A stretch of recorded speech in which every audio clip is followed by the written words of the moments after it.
To kick off our speaker lineup, please help me welcome Amanda Weissmiller, Jocelyn Cibrian from Inspired, an Arlington-based nonprofit doing amazing work in college and career readiness. She's here to share some resources, insight, and encouragement to help guide your path forward, whether it's college, career, or both.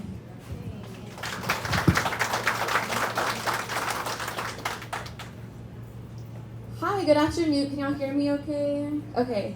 My name is Jocelyn Cibrian. I go by Joss. I'm the outreach coordinator here at Inspired.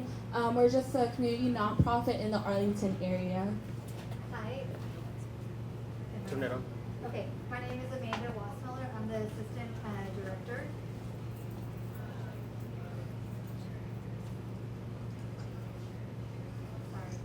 Better. There's a power button. Sorry. My name is Amanda Wassmiller. I'm the assistant director at Inspired. Okay. Inspired is a nonprofit in the Arlington area. There's a lot that we do within the community. It includes presentations like this.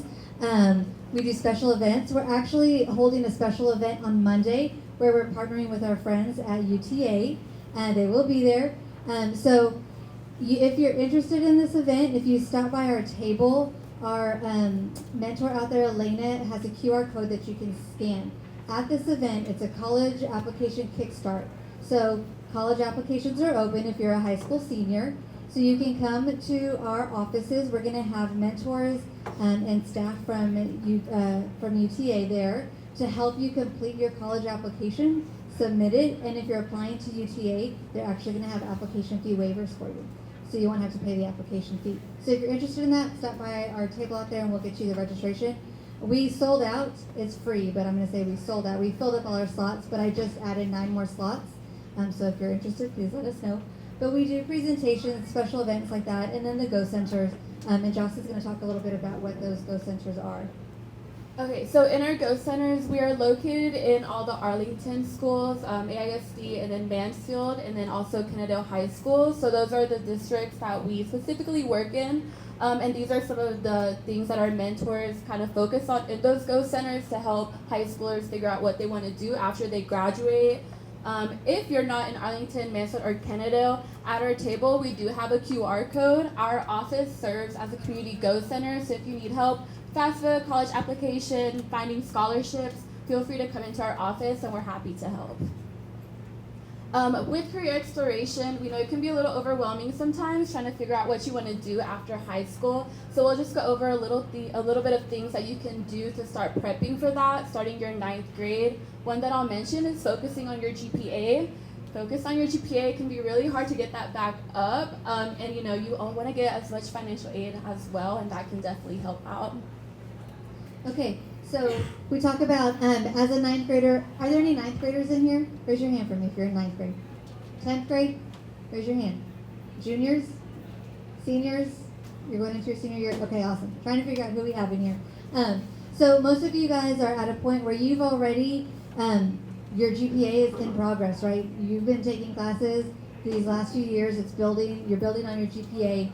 10th grade, you generally take the PSAT or the ACT. As much as it feels like that today, we're like, oh, maybe I don't have to go to school, or like I don't have to take that seriously. It is a great time for you to take the PSAT through school or the ACT through school to see which one works best for you. Do you do better on the SAT, which does not have a science portion? Or do you do better on the ACT, which does have a science portion? When you see that you have a PSAT day at school or an ACT day at school, do not assume you just don't have to be there. It's not a big deal. You aren't taking an actual test. Be smart about how you use that time. Use that time to figure out which test do I want to take when I'm actually going into my senior year and I want to take one of these admissions tests to help me get scholarships. Those are those merit-based scholarships that we talked about, or to get automatic admission to a university.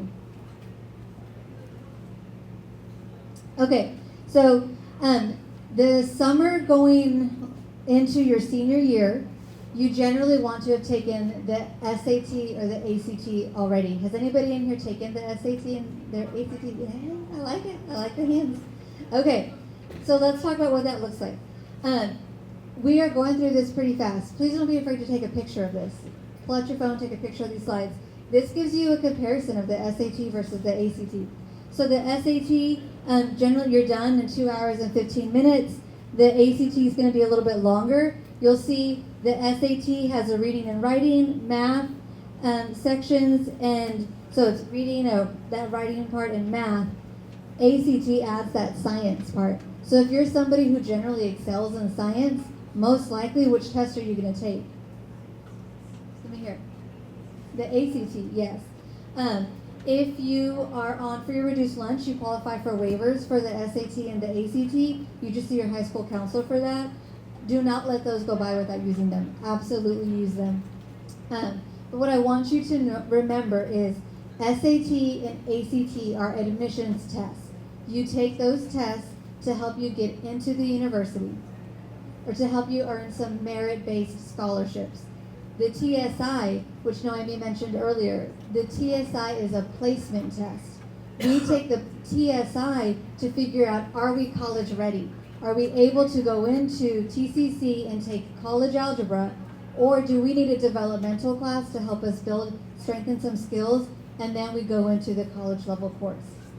So the TSI is not admissions. It's not going to help you get into a school. It's going to help the academic advisors and the school know, are you ready for college level courses, or do we need to strengthen some areas first? Make sense?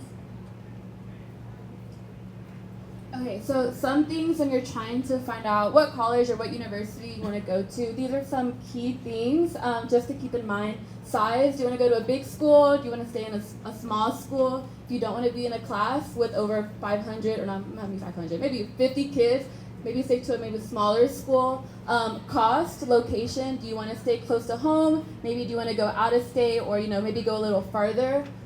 Exploring your majors as well, making sure the college that you want to go to actually has the major that you want to study. Don't just go just because you're like, oh, I like that college, but it doesn't have what you're going to study.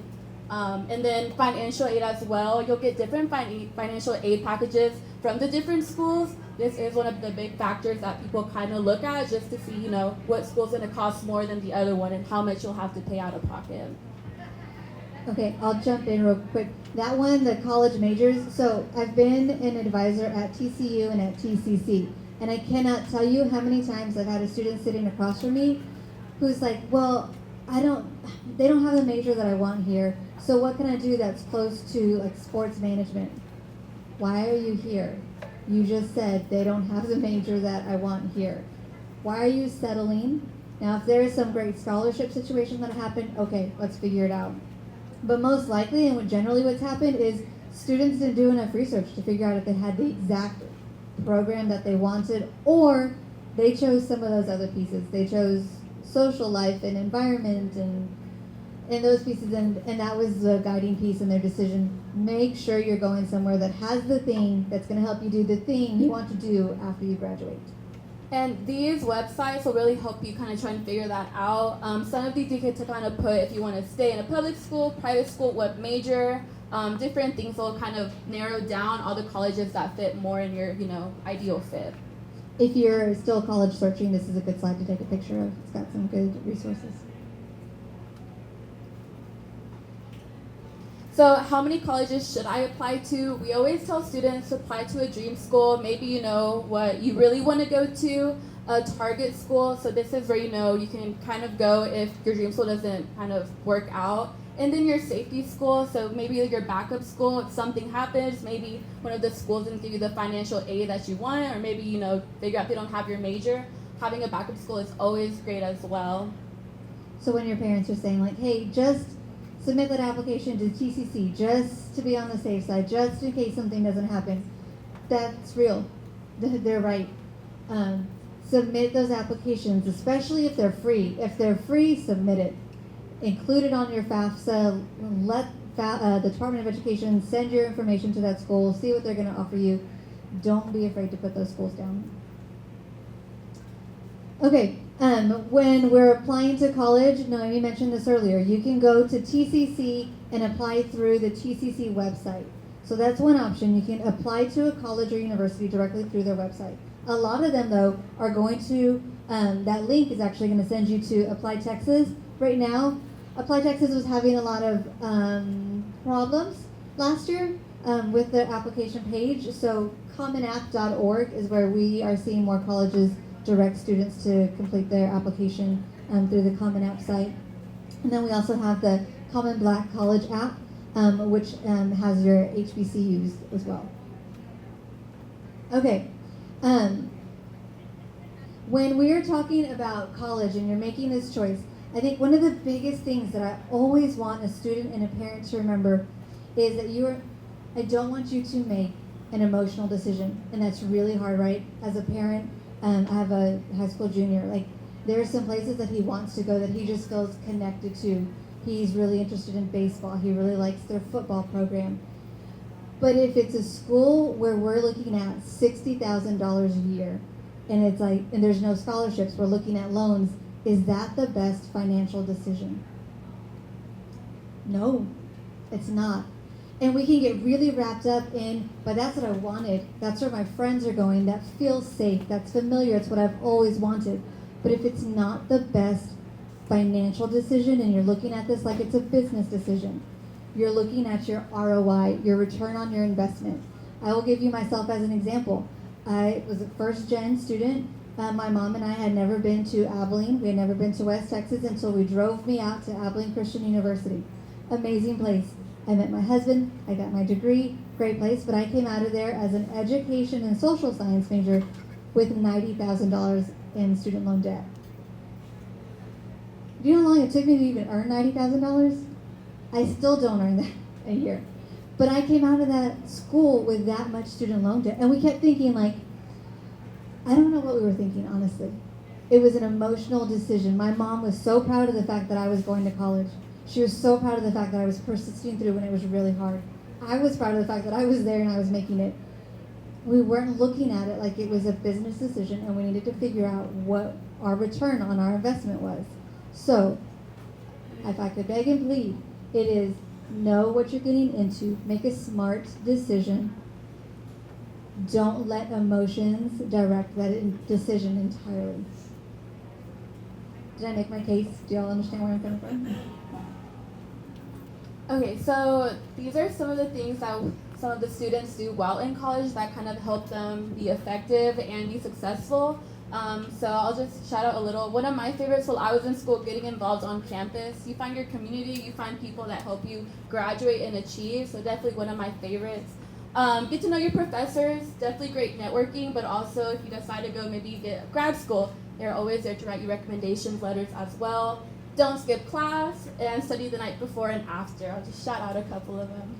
Awesome, thank you. Okay, we're going to take a few minutes. We have mentors here that are on their way up here to the front. So these mentors are college students at TCC, UTA, and Southwestern.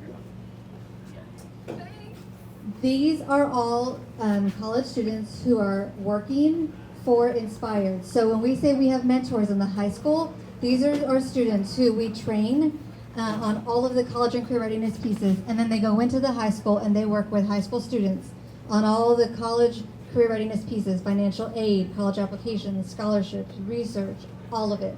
They do all of it. So they are up here so that if you have questions about their college experience, what it was like, you are free to ask. Raise your hand and I will take your question. If you don't have questions, I have questions ready. I'm going to ask them the question that I have while you guys think about if you have questions. I really want students. If there is something that you're wondering about, there's some question that you have, ask, tell your mom to ask. Okay, ready guys? Okay, what advice would you give to someone starting college soon? Okay, my advice, Amanda already spoke on what I was going to say, but I would say it is okay to start off at community college. If you're not sure what you want to do when you get to the end of the school year, you're not sure what major, start off at community college. It's okay, you don't need a big name school, and it's effective, cost effective, time effective, you can get your basics done, and yeah. Hi, my name is Heaven. I would say, can you repeat the question? What advice would you give to someone starting college soon? I would definitely, my advice would be to, even if you do start off at a community college or at a university, get out of your shell, get to know people, get to know your campus, get to know your professors. Do not be scared to bother people because this is your future and your education. this is going to better you. So you have to take control over your life and what you want. Hi, my name is Bianca. So I would probably say when you're registering for classes, kind of be meticulous on how you're registering for classes. If you're not a morning person, don't take a morning class. Also, I would say give yourself buffer time. Don't try to have all your classes together in a row. Give yourself time between classes to take notes, kind of get yourself organized for your next class. So don't try to like combine them all together and make space for yourself. Hi, I'm Shakina. Okay. My advice would be kind of what Heaven said a bit, not be afraid to get out of your shell. A lot of times we are kind of certain on what the things that we like and the classes we want to take and even the major that we want to major in. But I would say not be afraid to like experience new things. I changed my major 2 years into college, so it's never too late to like discover new things and discover new people as well. Like a lot of times we want to stick with our usual crowd of like our high school friends, but don't be afraid to learn new people and learn new things about yourself. So. Awesome. Does anybody have any questions? Okay, I'm going to wrap up. There's still a lot of people that want the opportunity to speak to you guys, but our mentors are going to be at the table right outside, the Inspire table. So if you want to talk to them, if you have any questions, you want to talk to them one-on-one, stop by and see them. But thank you guys.